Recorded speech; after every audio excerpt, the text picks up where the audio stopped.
আল্লাহ, এখন এখানে সাইকেল রাখছে। এটা হচ্ছে ক্যান্টিনের চিপাটা, আর ক্যান্টিনটা এখন মস্ক হয়ে গেছে, নামাজ পড়ার জায়গা করে ফেলছে। এই যে পাহাড়, গাছগুলো বড় হয়েছে। আগে তো শুধু পেয়ারা গাছ ছিল, পেয়ারা গাছগুলো আর নাই, অন্য গাছ লাগাইছে। সময় বলে দিচ্ছে আমরা বুড়া হয়ে গেছি। হ্যাঁ, এখানে কত ভিড় লেগে থাকতো। এখন এটা একটা নামাজের জায়গা, সবাই নামাজ পড়ে এখানে।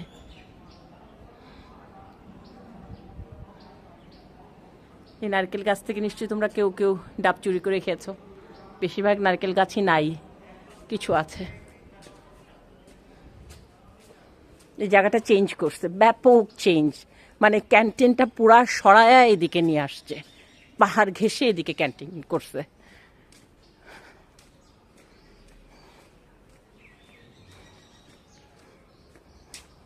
এই যে এই বুশটার এখানে ছবি তুললাম, আর উর্মি হচ্ছে প্রিন্সিপালের রুমে ঢুকে রয়েছে, গপ্প মারতেছে।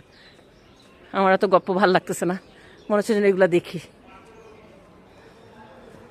ইস, এই ম্যামকে দেখে আমার মনে হলো, ইস মিনা বিশ্বাস ম্যাডাম মনে দিক দিয়ে যাচ্ছে। মিনা বিশ্বাস ম্যাডাম এরকমই কুকরো চুল ছিল, এরকম এই রাস্তাটা দিয়ে সবসময় হেঁটে যেত। তখন তো চিকন করে ছোট করে চারটা ইট দিয়ে বাঁধানো, চারটা করে ইট দিয়ে বাঁধানো ইয়ে ছিল। আর এখন তো এদিক দিয়ে হেঁটে মিনা বিশ্বাস ম্যাম চলে যেত, আমি দেখতাম। আল্লাহ, ও আল্লাহ, কি ভয়ঙ্কর স্মৃতি।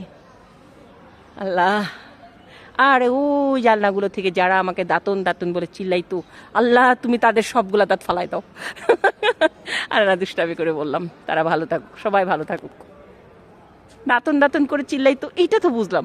লতিফ লতিফ এইরকম বলে চিল্লাইতো কেন, এটা বুঝতাম না আর কি। আল্লাহ, আলহামদুলিল্লাহ।